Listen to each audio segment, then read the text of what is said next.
កូនសិស្សទាំងអស់គ្នាថ្ងៃនេះខ្ញុំមក introduction តាក់ទងជាមួយនឹងភាសាPython អឺនាំដល់ភាសាដល់ការទៅស្អីភាសា Python គ្រូ introduction ពួកយើងតិចតាក់ទងមួយ Python វាគឺជាភាសាមួយដែលមានកម្រិតខ្ពស់ដែលយើងអាចធ្វើការបានច្រើនហើយជាភាសាមួយដែលខ្ពស់ជាងភាសា C និង C++អញ្ចឹងគ្រូឧទាហរណ៍គ្រូចង់ print hello world មួយណាprint hello world មួយដោយសារតែនៅក្នុងភាសារបស់Python វាមាន console ស្រាប់អញ្ចឹងឥឡូវគ្រូ say hello world ណា hello world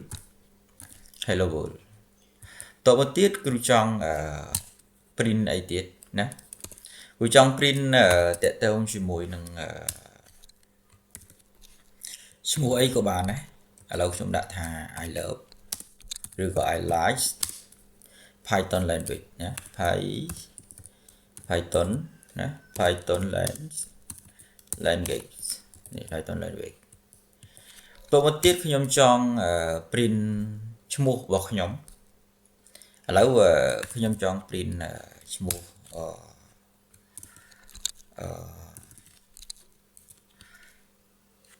I love អូមកថា I like មួយទៀតចា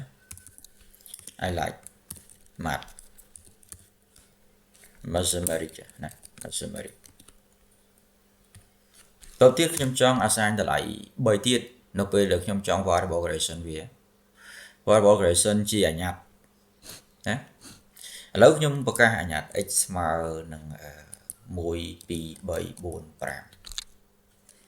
តមកទៀតគ្រូចង់ variable ជា y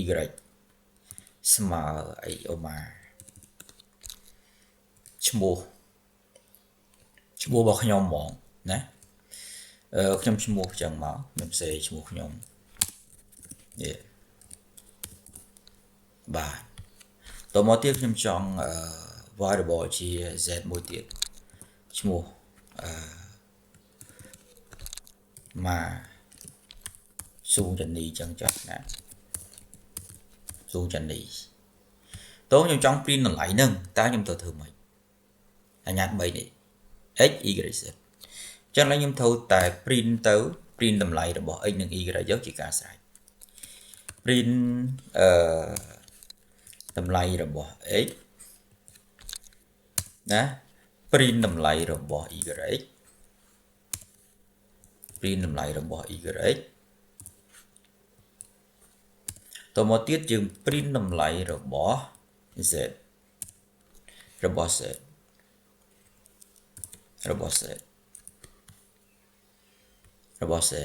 ៉ុណ្ណឹងជាការអាចប៉ុន្តែ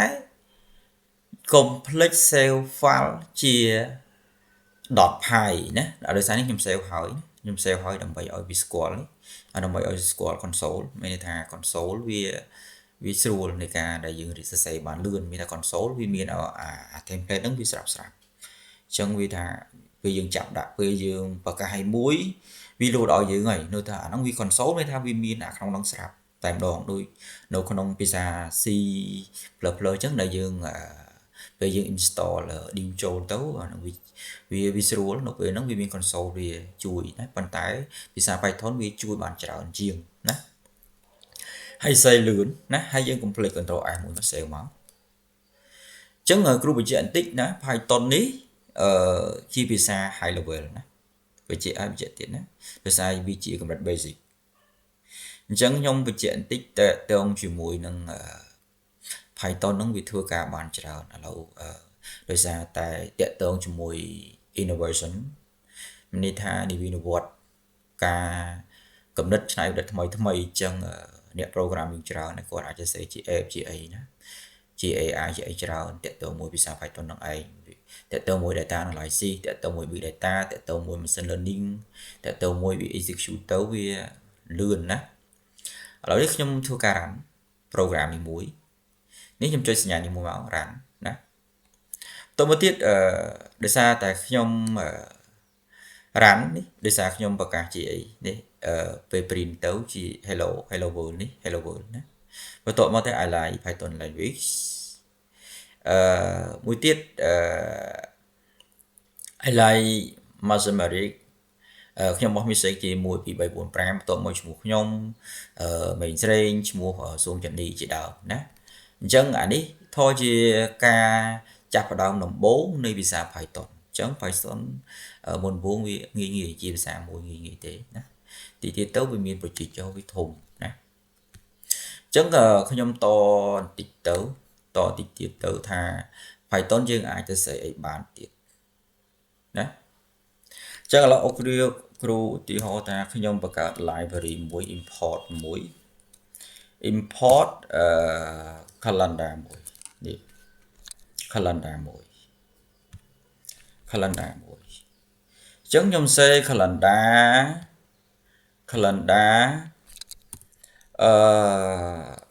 .pr ណានេះខ្ញុំចង់បង្ហាញតែទិន្នន័យទាក់ទងជាមួយ calendar និយាយថាខ្មែរយើងចង់និយាយថា long year អញ្ចឹងខ្ញុំបោះ long year ឆ្នាំ2025